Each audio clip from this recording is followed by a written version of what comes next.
Friends, कैसे हैं आप। आज हम स्पीड और टाइम से रिलेटेड कुछ महत्वपूर्ण फार्मूले देखेंगे और हम इसमें ये कंसेप्ट क्लियर करेंगे कि क्वेश्चन में हम इनको किस तरीके से अप्लाई करते हैं। तो यहाँ पर 11 फार्मूले हैं जिनको हम इजीली समझने की कोशिश करेंगे। ठीक है, मैं यहाँ पर समझाने की कोशिश करूँगा। तो इसमें सबसे फर्स्ट नंबर पर है जो speed is equal to distance upon time होता है। ये जनरल फार्मूला होता है स्पीड का। तो इसको हम S equal to D over T short में इस तरीके से लिख सकते हैं। ठीक है ना। अगर मान लो स्पीड फाइंड करनी है और डिस्टेंस हमें मीटर में गिवन है और टाइम सेकंड में, तो मीटर पर सेकंड में स्पीड आएगी। अगर मान लो डिस्टेंस किलोमीटर में, टाइम आर में, तो किलोमीटर पर आर में कैलकुलेट हो जाएगी। क्लियर हो गया यहाँ तक।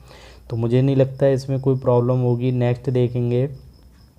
अब इसी फॉर्मूले का हम यूज करके हम यहाँ से डिस्टेंस भी फाइंड कर सकते हैं, टाइम भी फाइंड कर सकते हैं। तो ये मुझे लगता है ये इतना बताने का ज़्यादा वो नहीं है। जैसे distance equal to time into speed, और ये टाइम इज इक्वल टू हो जाएगा डिस्टेंस अपॉन स्पीड। अगर जिनको अलजेब्रा आती है वो यहाँ पर जो कैलकुलेशन है वो सिंपल कैलकुलेशन कर सकते हैं। अगर डी निकालना है तो डी निकाल सकते हैं, टी निकालना है तो टी निकाल सकते हैं। क्लियर हो गया। नेक्स्ट देखेंगे।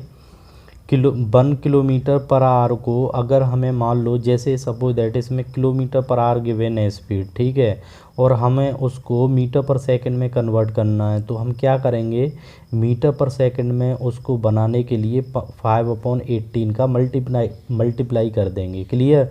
जैसे मान लो 36 किलोमीटर पर आवर है और इसको मुझे करना है मीटर पर सेकंड में, तो मैं 36 में 5/18 का मल्टीप्लाई करूँगा और 18 से 36 को कट कर दूंगा, यानी 2 टाइम्स कट हो जाएगा, तो 2 5 जा 10, यानी 10 मीटर पर सेकंड स्पीड आ जाएगी। क्लियर। कोई डाउट।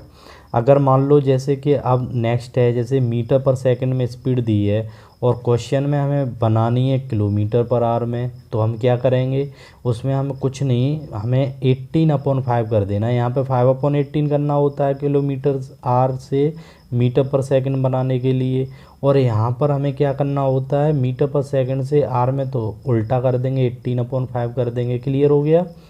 अब बात ये आती है नेक्स्ट। अब नेक्स्ट फार्मूला देखते हैं। यहाँ तक क्लियर हो गया होगा।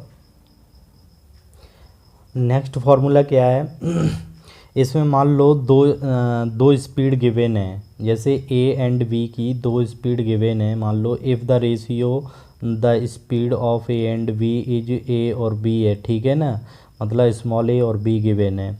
अगर मान लिया है, जैसे मैंने इसको समझाने के लिए ए की वैल्यू ले ली है 36 मीटर पर सेकंड और बी की वैल्यू ले ली है मैंने 25 मीटर पर सेकंड। ठीक है।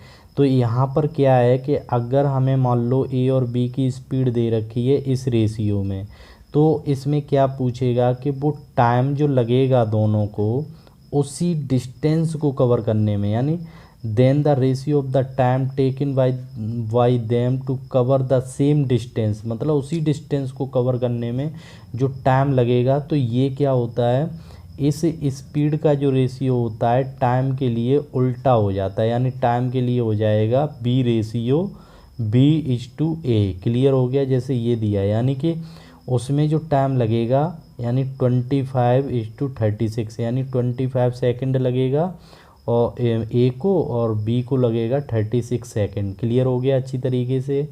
अब नेक्स्ट देखते हैं हम। Let a man cover a certain distance at x kilometre per hour and in equal distance at y kilometre per hour then. इसमें ये कह रहा है कि एक व्यक्ति एक निश्चित दूरी तय करता है x किलोमीटर पर आवर की स्पीड से, और उतनी ही दूरी दूसरी बार में वो 22 किलोमीटर पर आवर की स्पीड से तय करता है। तो इसमें जो उसकी होल जर्नी है, होल यात्रा है, उसमें एवरेज स्पीड उसकी कितनी होगी, उसमें जो टाइम लगेगा, सॉरी स्पीड कितनी होगी, तो वो हो जाएगी 2x/x + y, यानी 2 में जो दोनों स्पीड है उनका मल्टीप्लाई करके 2 का मल्टीप्लाई कर लेंगे, अपॉन उनका सम करके डिवाइड करने के बाद हमें किलोमीटर पर आवर में उसकी एवरेज स्पीड मिल जाएगी। क्लियर हो गया अच्छी तरीके से। कोई डाउट नहीं होना चाहिए। वैसे तो बहुत सिंपल तरीके से बताया है मैंने। अब नेक्स्ट देखते हैं इसमें, जैसे कि अब time taken by a train to cross a telegraphic pole और ए स्टैंडिंग पर्सन। आपने देखे होंगे बहुत सारे क्वेश्चन ऐसे आते हैं कि एक ट्रेन किसी व्यक्ति को पार करने में, अगर ट्रेन की लंबाई गिवन है और उसकी स्पीड गिवन है तो उसे टाइम कितना लगेगा।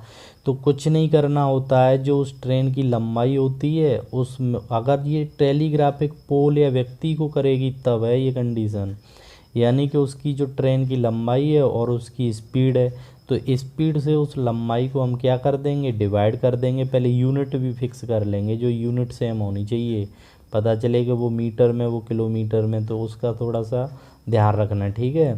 तो ये यहाँ पर सॉल्व करने के बाद वहाँ पर टाइम जो निकल के आएगा उतने टाइम में वो पोल को या उस पार्टिकुलर व्यक्ति को क्या कर लेगी, क्रॉस कर लेगी। क्लियर हो गया।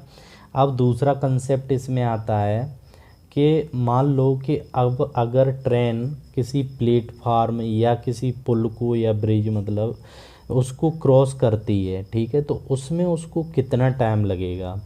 तो उसको जो ट्रेन की लंबाई होगी प्लस उसमें प्लेटफॉर्म हो सकता है या ब्रिज हो सकता है या कुछ और हो सकता है, उनकी दोनों की ट्रेन की लंबाई प्लस उस पार्टिकुलर ब्रिज की लंबाई को ऐड करेंगे, या प्लेटफॉर्म होगा तो प्लेटफॉर्म की लंबाई को ऐड करेंगे, और उस ट्रेन की जो स्पीड गिवन है और सेम यूनिट बनाने के बाद उसको उसके डिवाइड कर देंगे, तो हमें वो टाइम मिल जाएगा जितने टाइम में वो उस पार्टिकुलर ब्रिज या प्लेटफॉर्म को तय कर लेगी। क्लियर हो गया, यहाँ तक कोई डाउट नहीं होना चाहिए। इन दोनों से कई क्वेश्चन बन जाते हैं, ठीक है, तो ये बहुत ही सिंपल होते हैं और हम इजीली कर सकते हैं। क्लियर हो गया। अब मैं आपको बताता हूँ कि जो रिलेटिव स्पीड होती है इसका क्या मतलब होता है। जैसे कि अगर मान लो एक ट्रेन मान लो साउथ डायरेक्शन में जा रही है और एक जा रही है नॉर्थ डायरेक्शन में, तो यानी एक दूसरे के वो अपोजिट डायरेक्शन में हो गई। तो जब वो अपोजिट डायरेक्शन में चलती हैं तो मान लिया कि ये जो ट्रेन है एक x मीटर पर सेकंड और ये y मीटर पर सेकंड की स्पीड से जा रही हैं अपोजिट डायरेक्शन में। तो जब वो अपोजिट डायरेक्शन में रहती हैं ना, तो उनकी जो स्पीड होती है वो क्या हो जाती है, स्पीड उनकी ऐड हो जाती है। ये सिंपल सी बात है, अगर अपोजिट डायरेक्शन में है तो, ठीक है ना, तो इनकी स्पीड हम क्या कर लेते हैं, जोड़ लेते हैं, x प्लस वाई मीटर पर सेकंड हो जाएगी। इसी को बोलते हैं रिलेटिव स्पीड। अब ये रिलेटिव स्पीड एक कंडीशन और हो सकती है, मान लो कि अगर वो दोनों ही सेम डायरेक्शन में जा रही हों, जैसे कि ये x मीटर पर सेकंड से इस डायरेक्शन में जा रही है और दूसरी भी y भी मीटर पर सेकंड की स्पीड से जा रही है, तो इनकी जो रिलेटिव स्पीड होगी वो माइनस हो जाती है। इस बात को याद रखना, जो ज़्यादा होगी उसमें से माइनस कर देंगे और मीटर पर सेकंड निकल आएगी। तो रिलेटिव स्पीड समझ में आ गई होगी अच्छी तरीके से। अब इसको अप्लाई कैसे करते हैं, जैसे कि time taken by two moving object to meet, मतलब अगर मान लो जैसे दो ट्रेन एक दूसरे से कब मिलेंगी या दो व्यक्ति या दो कार कब आपस में मिलेंगी, अगर उनके बीच की स्पीड मतलब डिस्टेंस इतनी है और उनकी रिलेटिव स्पीड इतनी निकल रही है, वो निकालनी पड़ेगी। एक्चुअली उनकी अलग अलग स्पीड गिवन होगी, तो हम क्या करेंगे, डिस्टेंस बिटवीन देम वो डिस्टेंस रखेंगे और रिलेटिव स्पीड से उसको क्या कर देंगे, डिवाइड करने के बाद हमें ये पता चल जाएगा कि वो इतने टाइम में एक दूसरे से मिल जाएंगे। क्लियर हो गया।